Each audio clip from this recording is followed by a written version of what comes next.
Hello everyone and welcome to episode 7 of my hardcore Minecraft Let's Play series. Now that I have most of the game progression sort of out of the way, I can really turn my attention to continuing to build up this town that I have planned for my home area. But before we get to today's build, there is one thing that I want to do that I'm really excited about, and that is go kill some withers and get beacons going. Because this is hardcore Minecraft, beacon effects are super important for the longevity of your world, so I'm really excited to take full advantage of the use of beacons in my home area. So that brings me to showing you guys the farm that I built in between episodes. And the farm that I want to show you is, I'm sure many of you have guessed it, a wither skeleton farm. The thing I love about this farm is the fact that you can get so many bones and so much coal as well, so we will have endless fuel and endless bone meal for decorating. Alright, so what I want to do now is get grinding for 18 skulls, so let's get to it.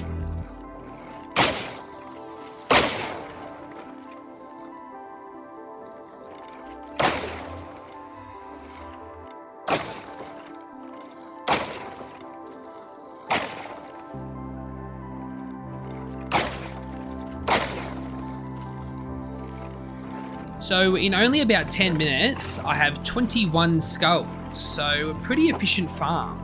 So let's go to the end dimension. So I have set up a portal in the nether so I can easily get to the end dimension. So here it is here.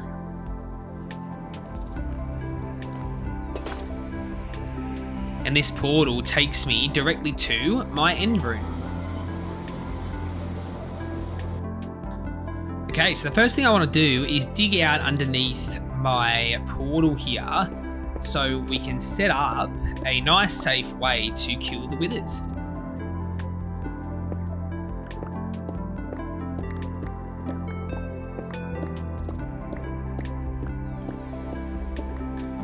Okay, and with this little simple setup, the wither gets trapped underneath the portal in the bedrock, so it is completely safe to spawn, and we can start getting our nether stars. Let's do it.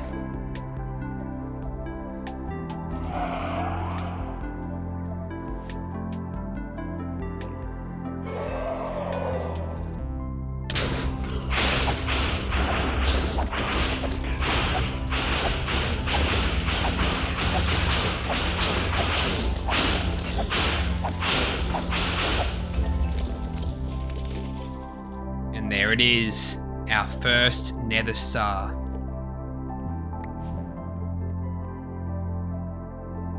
Okay, we have our first 6 nether stars. Let's go home and craft up some beacons. And it spat me out at my spawn chunks. I completely forgot to set my respawn point.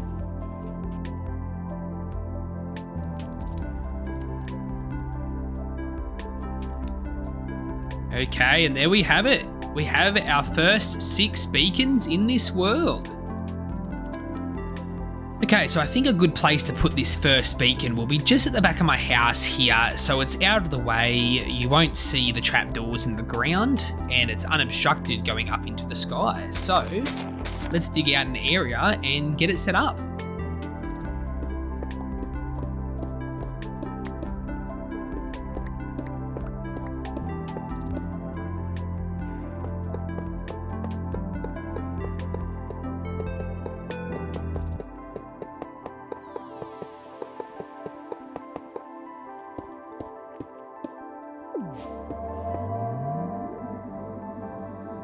Okay, a couple of goals there.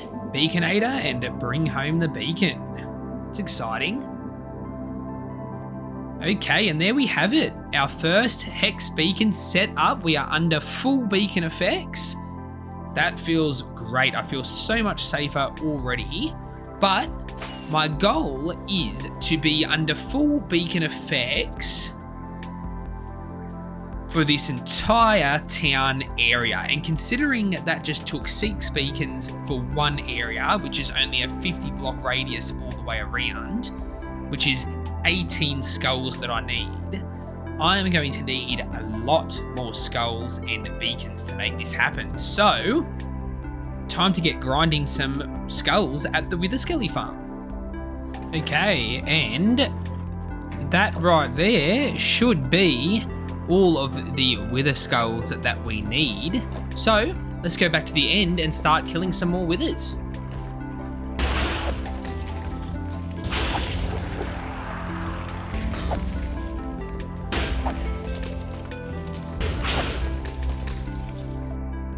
Okay, and with my 42 nether stars, I can get back to craft the beacons, but first, I'm going to need a lot more obsidian.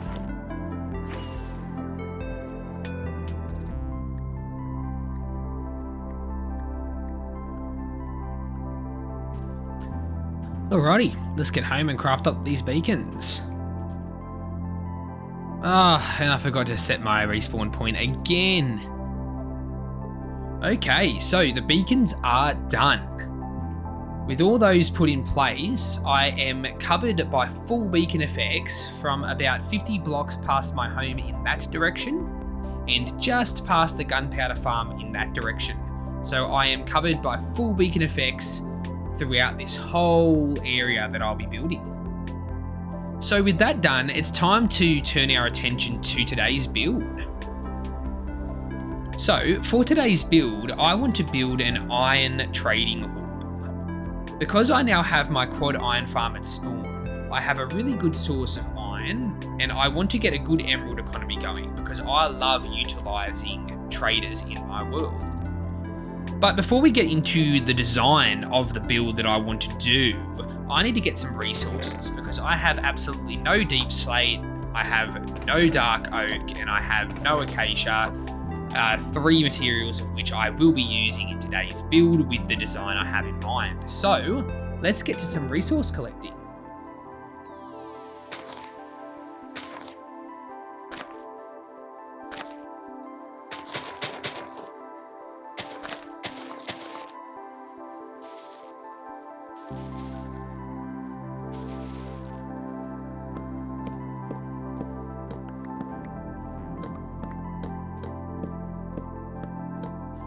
I'm just flying over to this cave area to get some deep slate, and I've just found this guy just chilling in the water. Where are you going, dude? Just having a swim. Anyway, you can stay there.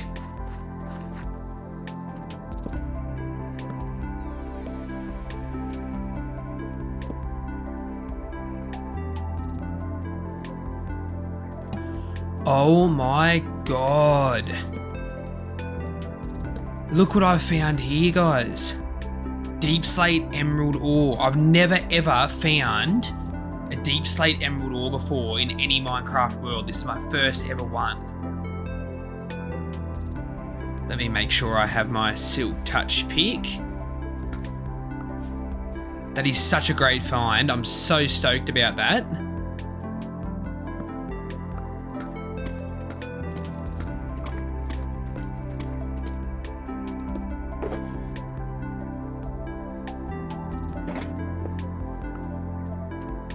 Okay, I want to find a nice place to store my deep slate emerald ore, even if it is only temporary, because there's no way I am putting a treasure this good just inside a chest. So maybe right now we just put it right there. Look at it. It's glorious.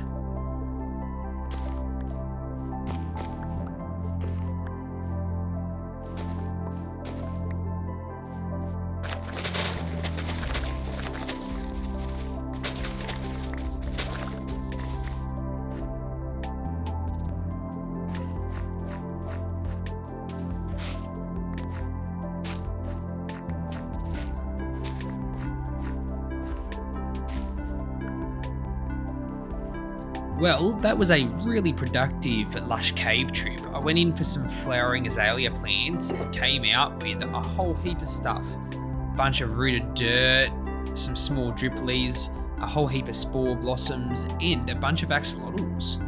So really happy with that. Okay, so I've been working away at getting myself my resources for this build, and I think I'm just about there and I have everything that I'm going to need. So the next step will be finding a place to build it. Oh, I did just want to let you guys know too, if you are wondering why you can't see any beacon beams, it's because I have a mod called Sodium Extras, which allows me to turn them off. If I don't turn them off, this is what you see. And nobody wants to look at that. That just looks awful. Okay, so for today's build, I think that I want to build it up on top of this little hill, but I have decided to take this hill down by a few more layers. I've decided I don't want to do the retaining wall here and have such a huge change in elevation. So I think I'm going to take it down by 3 layers and see how I feel, and we can go from there. So let's get digging.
Okay, so I have this whole area terraformed good enough for now.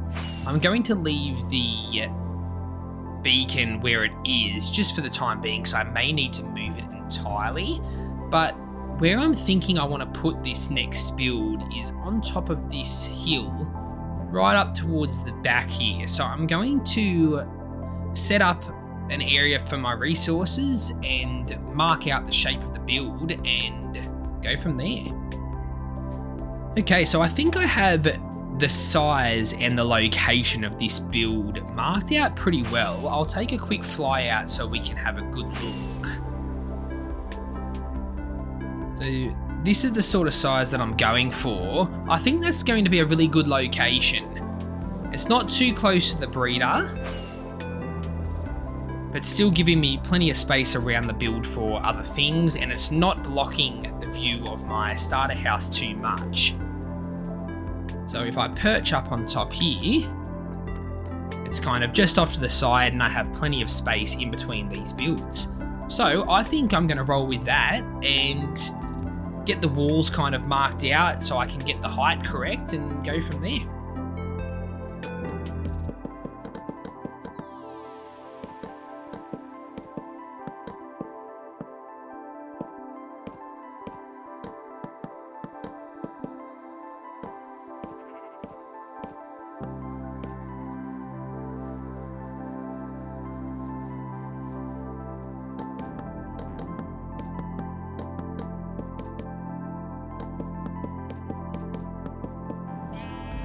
Okay, well it looks like a horrible brown box at the moment, but just have to trust the process.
Okay, so after a few changes, I think I've finally got a shape and design that I'm pretty happy with. I've decided to go for the stone trim as opposed to the wood trim that I've done in my other builds, and I'm utilizing the walls as a way to get a little bit of depth in the build. So I'm pretty happy with this. I'm going to continue on and kind of get a shape for this top section, and we'll go from there.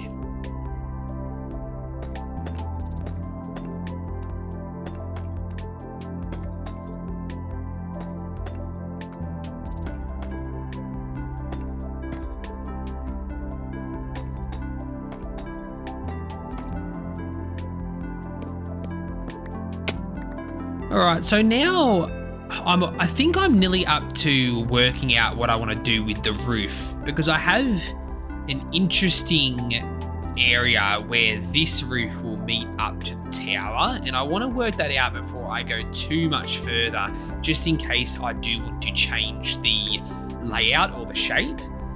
But before I do that, I might just do a little bit of detail work just to make sure that I'm happy with everything before I move on to the roof.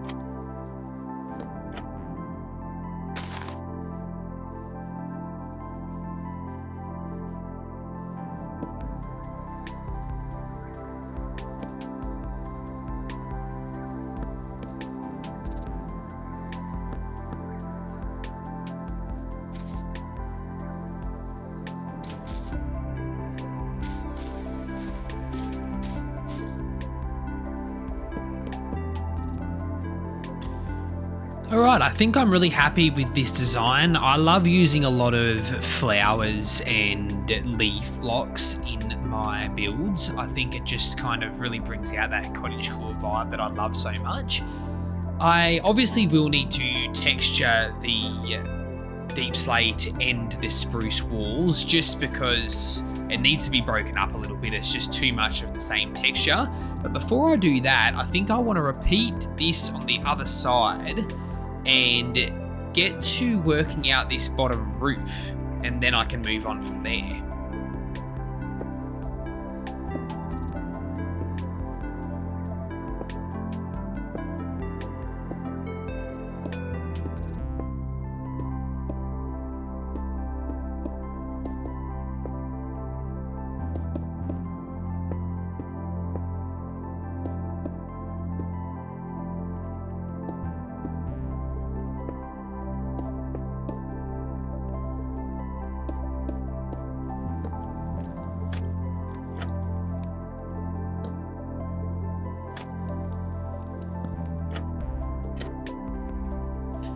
Okay, well I think that is looking pretty good. I quite like the mix of the cobblestone and the stone brick for the roof. It kind of offsets the deep slate a bit and just gives it a little bit more brightness. And I think that's kind of bringing out the vibe that I really want. So I'm pretty happy with that. So now my next thing to do would be this end wall here.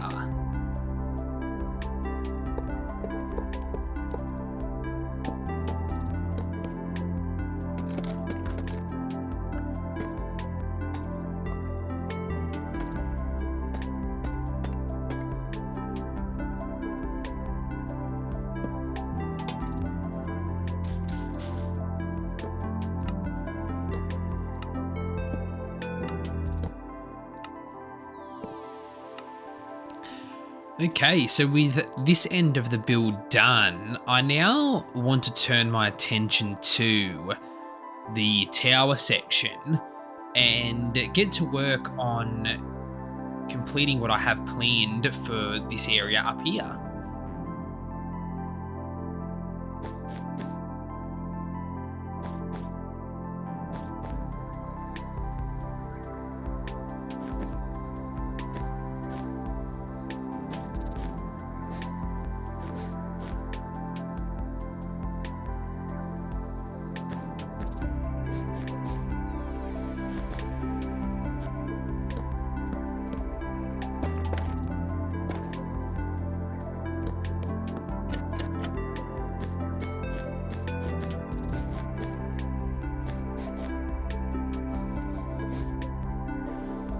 Okay, and I think the clock tower has turned out really, really well. I didn't have a lot of space for the clock, but I think with the space that I had, I've done as best as I could do, and I think it's looking really fantastic.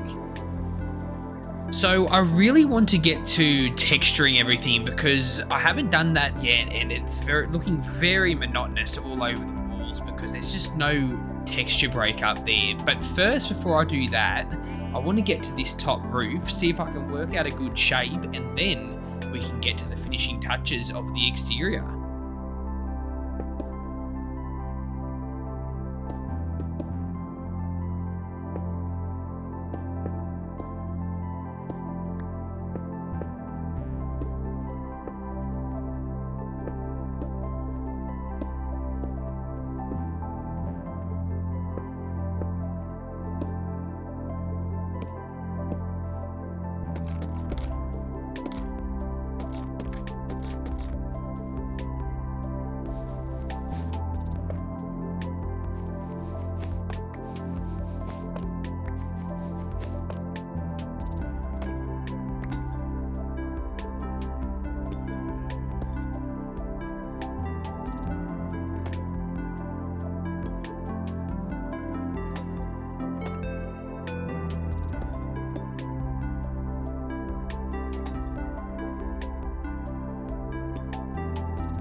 Okay, and with the last of the texturing done, that marks the exterior off as complete. I'm really happy with how this turned out. I'm really loving the design. I think it fits really well with the theme that I'm going for with this town.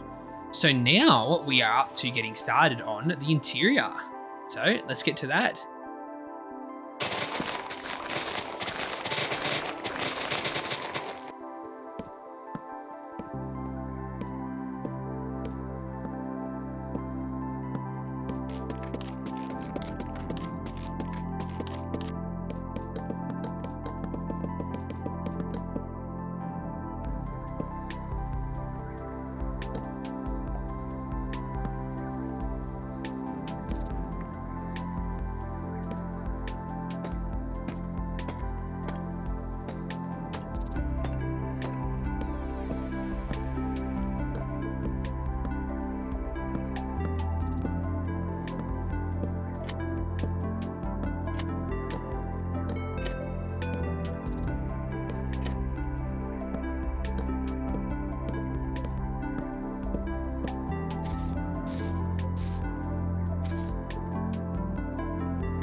Alright, and this first part of the interior is done. I really like the colour scheme that I went with here with the non-stripped acacia wood with the dark oak. I think it just provides a little bit of difference to the spruce that I went with on the walls, and I am absolutely loving the blackstone ceiling with the gilded blackstone just to break things up a bit. I love the golden colour of that gilded blackstone. I have enough space for 11 weaponsmiths and 11 toolsmiths. So that's going to be really, really good. Before I get to doing the interior of the clock tower, I think I'm going to get to work on getting some villagers ready to come into here. Alright, I've set up a bit of a rail system coming from my villager breeder and coming down into a bit of a staging area that I've dug into the side of the hill here. Okay, let's get the villagers in.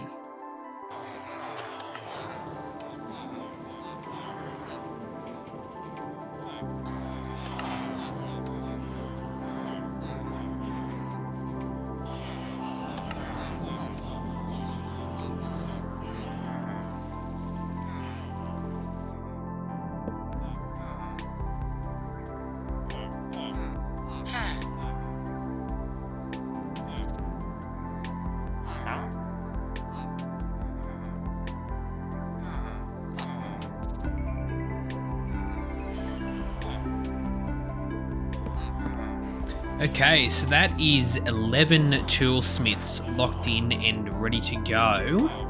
So now it's time for the weaponsmiths.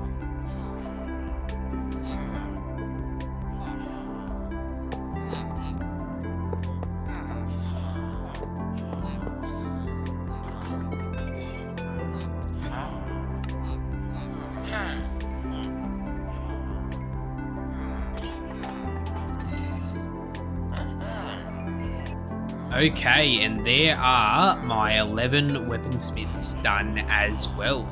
So now, what we need to do is wait until it becomes nighttime and get a zombie in to get them zombified. Do we have any that are holding any items? I don't want him to despawn, and he doesn't seem to want to pick anything up. I may just need to name tag him. I don't have any on me though, is the only problem. Alright, let's see if we can get a name tag ready to go. You can be named Barry. Alright, Barry, come on. Any day now. Alright, Barry.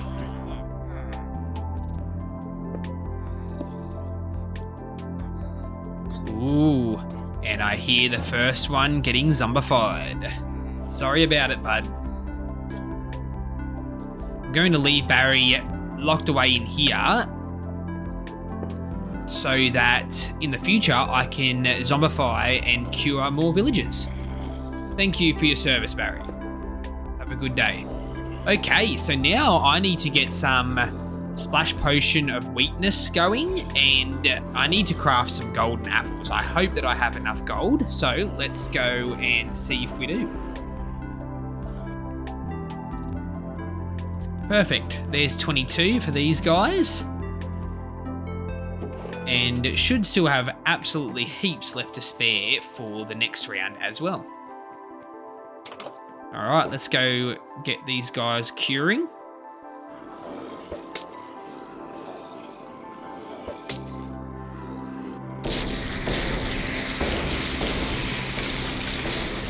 And now we wait. Okay, so with these guys all cured, it's time to get them into their forever home. So I've set up my rail system to go into the new trading hall. So let's get to moving these villagers.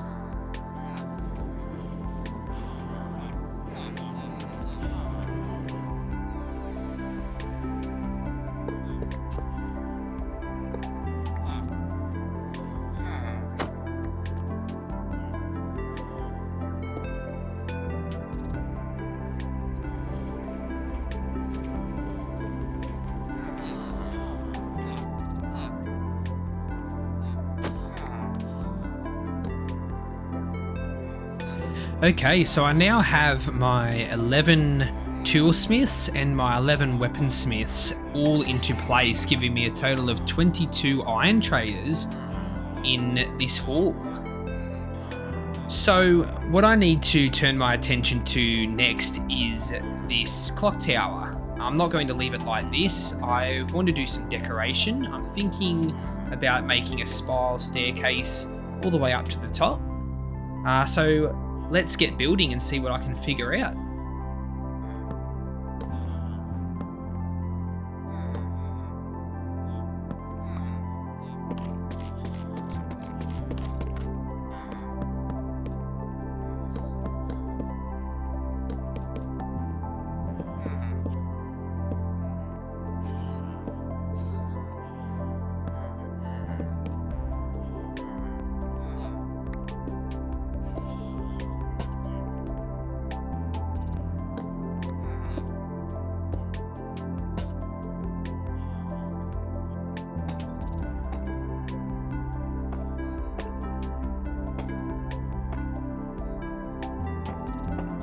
Alright, so I've got an idea for what I want to do at the top here. I think I want to make a bell, something that would chime every time that the clocks strike on the hour. So I think I'm going to make it out of copper. I've got some copper that I've been oxidizing kind of ready to go. So I'm going to have a play around and see if I can get a shape of the bell right. I don't have a lot of room to work with, so I'm just going to have to see how I go.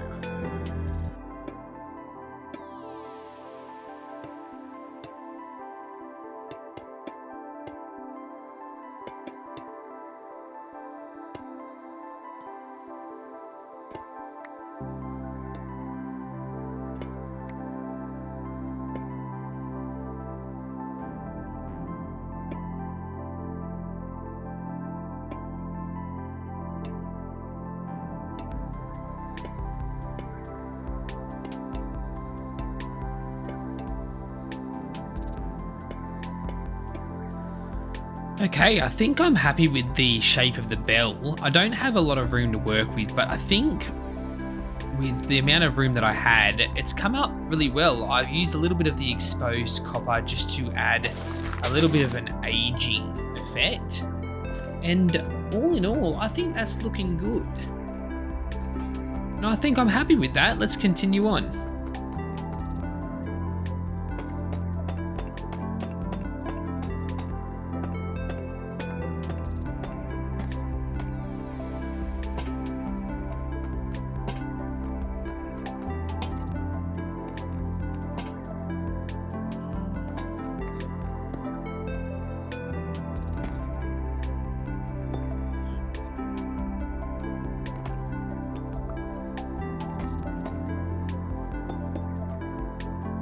Okay, bell tower has been complete. I'm pretty happy with how this has come out. Kind of a little bit of a different pattern in the floor than the main hall, just to break things up a bit, and I think the bell up the top is looking really nice. Alright, I think this build has turned out really great, and I think it's looking fantastic at night as well.